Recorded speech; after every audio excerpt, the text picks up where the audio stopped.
Coming towards you, इस वक्त हम देख रहे हैं कोयटा ग्लैडिएटर्स है जो कि पाकिस्तान क्रिकेट क्लब चलाती है, बहुत सालों से उनके पास से यंगस्टर्स आ रहे हैं, सऊद शकील, सरफराज अहमद और बहुत सारे और हमसाये इनके चर्चे कर रहे हैं। वो ये लड़के पीसीसी से हमें मिलते हैं।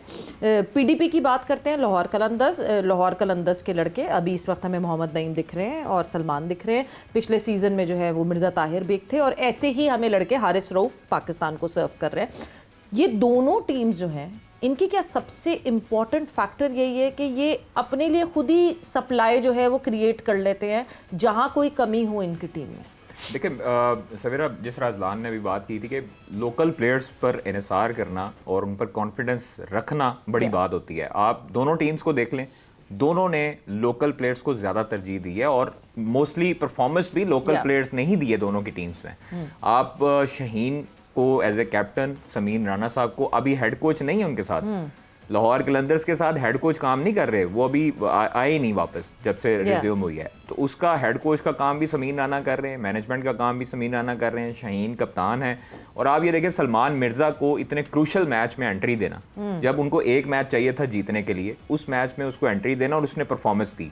वो लड़का टेप बॉल खेलता था और हम उसको बड़े पुराना देखते हुए आ रहे हैं, हारिस रऊफ वगैरह के साथ प्रोफेशनल टेप बॉलर था।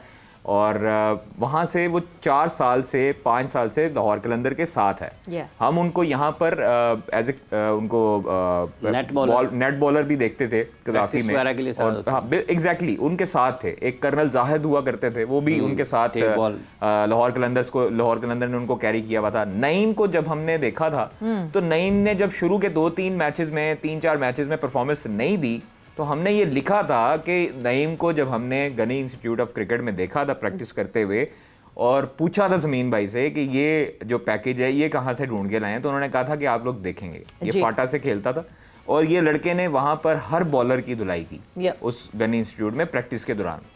हमने उस लड़के को देखा, उसकी वीडियोस बनाई, तो हमें अंदाज़ा हुआ कि ये लड़के में जिगरा है और ये मार धाड़ कर सकता है, अच्छा प्लेयर है। और वही हुआ कि उसे 3-4 मैचेस पर नो डाउट फखर उसके साथ था, बड़ा प्लेयर था, उसको कॉन्फिडेंस देता रहा। टीम मैनेजमेंट का आपके ऊपर भरोसा रखना बड़ा मैटर करता है। रहे वो नईम को, सारी दुनिया चीखती रही, आप देखिए सलमान मिर्जा को बैक किया, आजिब एक नया लड़का उन्होंने रखा लाहौर कलंदर ने, उसको भी शामिल किया। आप लाहौर कलंदर की बाकी जो कोयटा है, कोयटा के उमर मोमिन भी है, वो चाइना मैन था वो। अब दोनों जो टीम्स हैं वो कराची में जो क्लब्स हैं उनके, आजम खान साहब भी हैं, नदीम उमर साहब भी हैं, वो दोनों लोकल प्लेयर्स को कैरी करते हैं और उनको बनाते हैं। साइम अयूब, सारे प्लेयर्स उनके वहां पर प्रोडक्ट है। तो ये लड़के, इनको फिर जब कॉन्फिडेंस मिलता है, सऊद को कप्तानी देने का मकसद आप देखें, सऊद को पाकिस्तान टीम में इन आउट चलता रहता है, उसकी जगह कहते हैं कि नहीं बनती ओडीआईज और T20, राइट। तो फिर नदीम उमर साहब और आजम खान साहब ने जब उनको कॉन्फिडेंस दिया, सरफराज अहमद मेंटोर भी है, डायरेक्टर भी है, मेंटोर उनके वेब रिचर्ड है। तो जब इन दोनों जब आपकी टीम मैनेजमेंट आपको बैक करती है, कैप्टन को और खिलाड़ियों को, तब आपका मोराल भी बुलंद होता है। आप उनके प्लेयर्स देख लें, जब उनकी पिक हुई थी, जो ड्राफ्टिंग हुई थी, उसमें भी ऑन पेपर वो स्ट्रांग थी।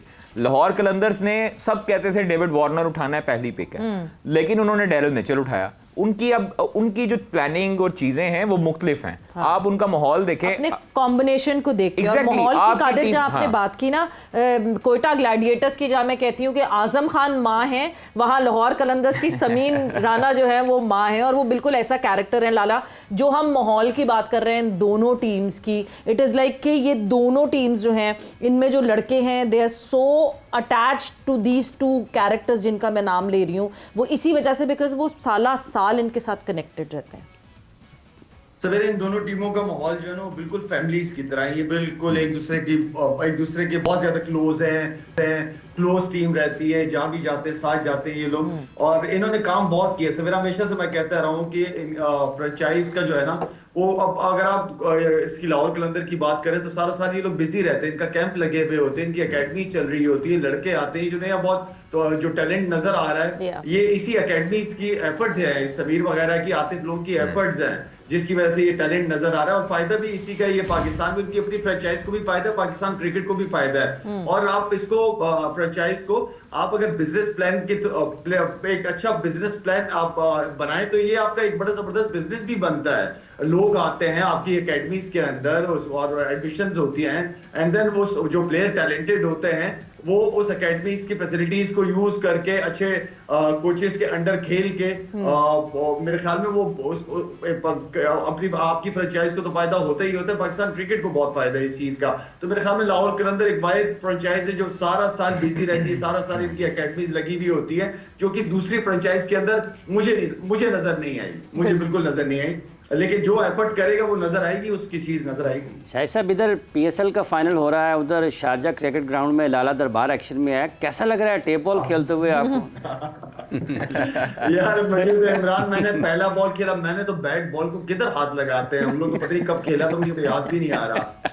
तो पहला बॉल हुआ तो अभी बैट मेरा आधे रास्ते में था, बॉल कीपर के पास था। मैंने कहा अच्छा, तो बिल्कुल कोई आइडिया नहीं, लेकिन अच्छा एक्सपीरियंस था। यहाँ पे आते हैं लड़के बड़े अच्छे अच्छे टेप बॉल के बड़े जबरदस्त प्लेयर पाकिस्तान से, जो बड़े प्रोफेशनल्स लड़के हैं, जिन्हें जो फाइनेंशियली बड़ा अच्छा पैसा कमाते हैं माशाल्लाह से। इतनी लीग्स होती हैं, क्रिकेट बहुत होती है। हमने जब क्रिकेट शुरू की थी, ऑलमोस्ट ज्यादातर क्रिकेटर्स ने टेप बॉल से क्रिकेट शुरू की है।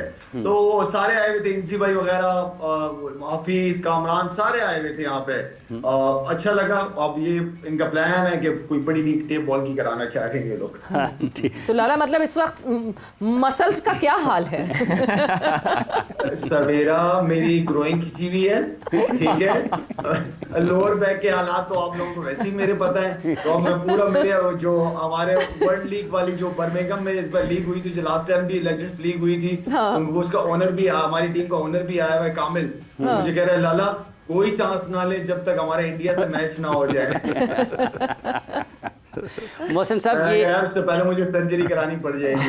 अल्लाह सलाह। मोहसिन साहब, ये जो वापस कोटा और इसके मैच में, जैसे अभी एक पीडीपी के प्लेयर्स का भी जिक्र हुआ है, जो रीजनल प्रेसिडेंट हैं, चूँकि नदीम उमर साहब क्रिकेट एडमिनिस्ट्रेटर भी हैं पाकिस्तान में, वो तो खालिस्तन उस एक निज़ाम का हिस्सा है जो पाकिस्तान क्रिकेट बोर्ड का है। तो आप समझते हैं कि ये भी एक खुशाइन चीज़ है कि एक शख्स जो कि क्लब क्रिकेट को चलाता है वो रीजनल प्रेसिडेंट भी हो, फिर वो पीएसएल भी की एक टीम का मालिक भी हो? तो ये ट्रेंड होना चाहिए, इस तरह से चीज़ें आगे बढ़ेंगी तो एक प्रोफेशनल सेटअप आपको मिल सकता है। यकीनन इसका फ़ायदा होता है जी। एक बंदा पूरा साल क्रिकेटर के साथ जब वो वक्त गुजारता है, उस प्रोग्राम का हिस्सा होता है, फिर एक बंदा बाहर से आके क्रिकेट के सिस्टम को नहीं जानता है तो वो हमारे क्रिकेटर्स के साथ टाइम भी नहीं गुजारता। नदीम उमर साहब तो सारा साल, सर लाहौर कलंदर की भी आपने पूरा साल वो जब गुजारते हैं तो वो बहुत बड़ा फ़ायदा होता है कि जिस वक्त जिस प्लेयर के, जिस तरह भी आपने बात की ना कि वो नए प्लेयर्स को चांस देते हैं, तो उसके देने की एक बहुत बड़ी वजह ये भी होती है कि उन्होंने उसको देखा होता है, बिल्कुल उस अपने साथ उस प्रोग्राम में देखा होता है। नईम को अगर उन्होंने खेलते किसी ने देखा तो तभी ट्रस्ट कर रहा है ना। तो इस तरह अगर प्लेयर्स के साथ आप टाइम गुजारें, हमारा कोचिंग स्टाफ भी और हमारी मैनेजमेंट भी, और जो सीनियर जैसे नदीम उमर साहब हैं या लाहौर कलंदर है, दूसरी फ्रेंचाइज भी करें तो हमें बेहतर नर्सरी मिल सकती है। अगली टीमों के लिए हमें बेहतर प्लेयर्स मिल सकते हैं पाकिस्तान के लिए। तो ये एक ट्रेंड होना बड़ा अच्छी बात है। और इन दोनों टीमों को जो नए लड़के हमें देते हैं, कोयटा ग्लैडिएटर और लाहौर, सिर्फ यही है कि उनकी मैनेजमेंट पूरा साल काम करती है, उन प्लेयर्स के साथ वक्त गुजारती है, उन पर ट्रस्ट करती है। राय साहब, ये जो हम मुख्तलिफ़ टीमों का जिक्र करें, उसमें जो इमर्जिंग प्लेयर्स हैं, अगर हम कराची को भी देखें और टीमों को देखें, इस्लामाबाद को देख लें, पेशावर को देख लें, तो इमर्जिंग प्लेयर्स के हवाले से कुछ खिलाड़ी, ज़्यादातर खिलाड़ी शायद वो नज़र आते हैं जो कहीं आपको सेटअप का हिस्सा नजर नहीं है। लोग हैरान होते हैं पहले जानकर। तो ये कोई कराची भी काम करता है ऐसा? पेशावर भी कहीं ना कहीं तो लगे रहते हैं कुछ हल्का फुल्का? पेशावर का जिस आपने कहा कि उनका भी कुछ ना कुछ चलता रहता है। अच्छा, उससे पहले मैं एक और चीज़ आ जाऊँ, पीडीपी और पीसीसी की बात हो रही थी, तो पीडीपी की टीम में एक पीसीसी की आउटपुट भी मौजूद है, फ़खर जमान की शक्ल में, वो पाकिस्तान क्रिकेट क्लब के लिए खेलते हैं। कराची किंग्स का सिलसिला ऐसे है कि हम थोड़ा सा अगर पीछे जाएं, प्री कोविड टाइम्स, तो इनकी वो सिंध के शहजादे के नाम से एक टैलेंट हंट प्रोग्राम था, दहानी उसमें फाइंड हुए थे, बट फिर मुल्तान सुल्तान उनको ले गया था। कराची के शहजादे की एक सीरीज़ हुई, इसमें अमाद आलम नज़र आए थे हमें, वो यूएस चले गए खेलने के लिए। इसी तरह से अगर हम देखें कि जो इमर्जिंग खिलाड़ी खेलते रहे हैं फॉर कराची किंग्स, उसमें हारिस थे, ऑल्दो उनको मैच नहीं मिला था, बट हारिस थे, अब्बास आफरीदी ने start as a emerging player लिया था, then Abrar as an emerging player खेले, Mir Hamza as an emerging player for फॉर कराची किंग्स। तो वो इस किस्म की चीज़ें नहीं है। 2 साल पहले कराची किंग्स ने फिर अपना वो दोबारा रिवाइव किया था खिलाड़ी की खोज प्रोग्राम, और उसके सिलसिले में ये लोग फिर सवात गए थे।